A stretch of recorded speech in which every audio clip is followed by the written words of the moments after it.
different person but same pain and same calculation, then your Rahu must be in the 7th house.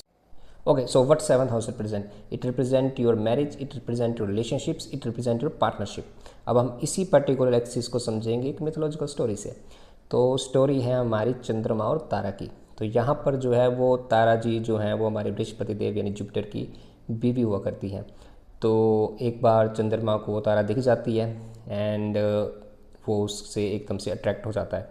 तो आप यहाँ से Rahu in the 7th house ने tip को समझिए कि उसके लिए love at the first sight वाला चक्कर जो है वो Rahu in the 7th house वाले के साथ है।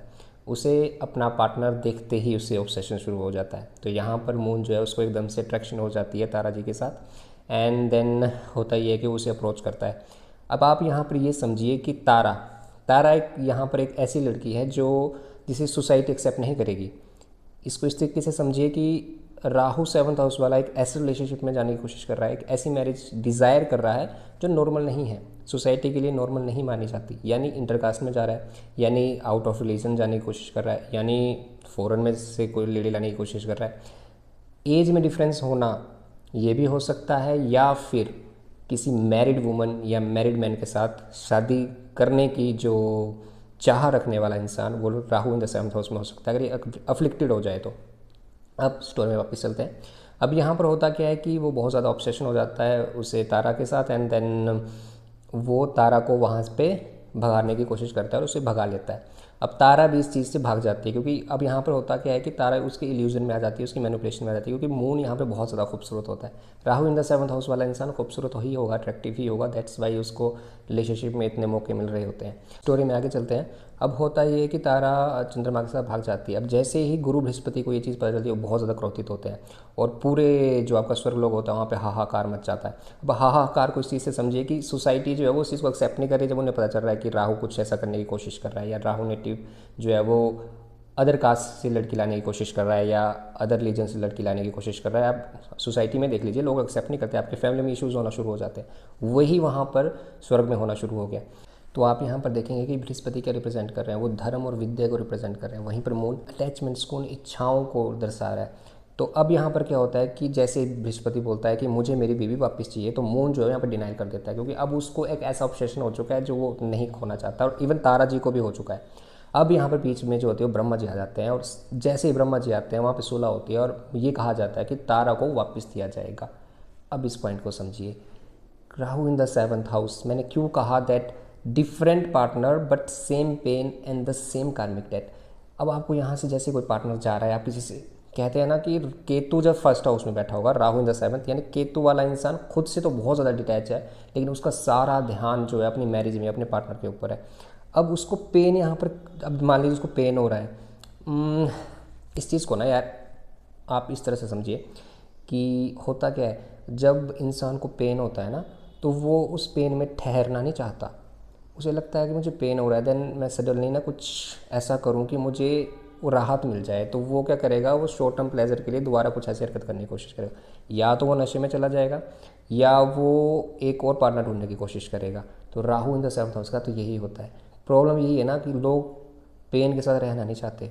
अगर आपको राहु यहाँ पे क्या सिखा रहा है वो चीज़ समझिए कि जैसे ही आप पेन के साथ ठहर जाएंगे, जैसे ही आप उस पेन को एक्सेप्ट कर लेंगे, उसे एनालाइज करेंगे कि पेन मुझे हो क्यों रहा है, देन सडनली वो पेन ना धीरे धीरे धीरे धीरे धीरे करके, नॉट सडनली पर धीरे धीरे धीरे करके वो पेन आपका ख़त्म होना शुरू हो जाएगा।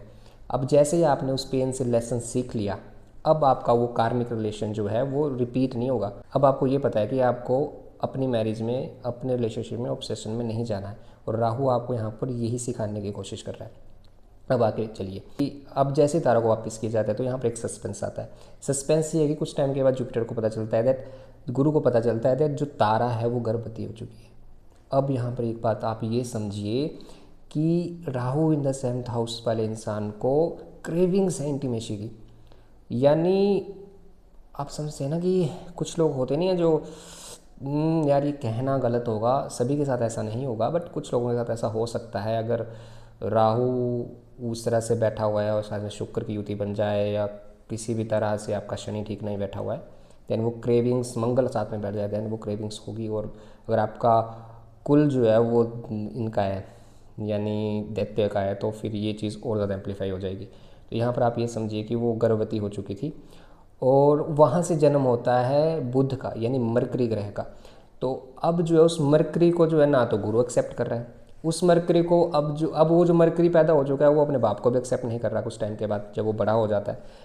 और यहीं पर जब आप देखेंगे कुछ कुंडलियों में जब कभी भी चंद्रमा और बुध की युति बनती है, या कभी भी राहु बुध की युति बनती है, या राहु शुक्र बुध की युति बनती है, तो ये चांसेस होते हैं ऐसी कुंडली में कि ऐसा इंसान जो एक इलिजिटमेट चाइल्ड करे, एक आउट ऑफ द बॉक्स करने की कोशिश करेगा, चीटिंग करने की कोशिश करेगा। इसलिए जब तक इंसान नहीं सुधर जाएगा ये राहु 7th हाउस वाला ऐसे नेटिव को प्रॉब्लम करता ही रहेगा। आप बार बार पार्टनर चेंज करते रहिए, आप जितनी मर्जी कोशिश कर लीजिए, आपको वही पेन दोबारा मिलेगा, आपको वही कार्मिक डेट्स जो है वो दोबारा सीखने पड़ेंगे। एक और बात यहाँ पे ऐड करना चाहूँगा, जैसे ही Rahu in the 7th house में जाएगा अब उसको अपने पार्टनर से ऑब्सेशन है। ऑब्सेशन है तो कभी कभी ऐसा इंसान क्या करता है, उसको डर हो जाता है कि ये पार्टनर जो है वो मुझे छोड़ के ना चला जाए मैरिज के बाद, तो वो क्या करेगा, वो अपने पार्टनर को कंट्रोल करने की कोशिश करेगा। अगर मेल है तो वो ये कोशिश करेगा कि उसकी जो वाइफ है वो काम ना करे, बाहर का मतलब कोई जॉब वगैरह कुछ ना करे, घर में बैठे घर का काम करे। फीमेल होगी तो वो जो है ना वो स्पाई वाली नेचर नहीं आ जाता कि शक्की नेचर, वो अपने पार्टनर पे शक करती रहेगी बार बार। तो Rahu in the 7th house वाला नेटिव ये कर सकता है, क्योंकि केतु फर्स्ट में बैठा है, खुद से तो मतलब ही नहीं है। आप ऐसे इंसान को देखोगे थ्रू आउट लाइफ सेम ही रहता है वो थ्रू आउट लाइफ, उसमें कोई आपको कोई ज़्यादा चेंजेस देखने को नहीं मिलेंगे। आप बोलोगे यार ये 20 साल पहले भी वैसे ही था, आज 20 साल बाद भी सेम ही है, इसमें कुछ चेंज ही नहीं आ रहा। उसका ध्यान ही सारा 7th हाउस में है, राहु ही वहाँ बैठा, ऑब्सेशन ही उसको उस चीज़ से है। तो इस चीज़ को समझिए, जब तक ऑब्सेशन ख़त्म नहीं होगा आप पेन में ही रहेंगे। केतु को अपनी लाइफ में लाना बहुत ज़रूरी है, आपको साधना करना बहुत ज़रूरी है, अदरवाइज़ आप थ्रू आउट लाइफ पेन में ही रहने वाले हैं ना। आपकी अब ऐसे समझिए ना, आपकी मैरिज हो गई और आप ऑब्सेशन में हैं, तो आपकी जो लाइफ है ना मैरिज का जो टाइम स्पैन है वो कैसे बीतेगा, वो एक ऐसे नहीं जाएगा सिंगल लाइन में, वो ऐसे ऐसे जाएगा हार्ट बीट की तरह, कभी ऊपर कभी नीचे, कभी ऊपर कभी नीचे, इस तरह से होता है।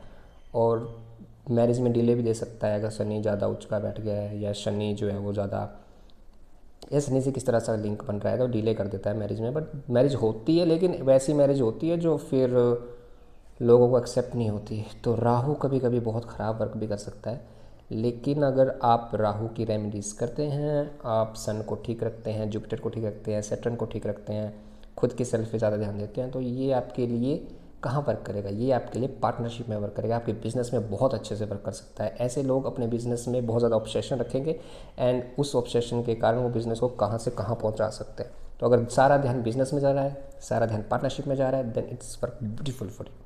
बट अगर सारा ध्यान पार्टनरशिप की जगह आपका रिलेशनशिप में जा रहा है, फिर तो भाई ये दिक्कत करेगा ही करेगा, क्योंकि ऑब्सेशन लिविंग थिंग से कभी अच्छा नहीं हो सकता।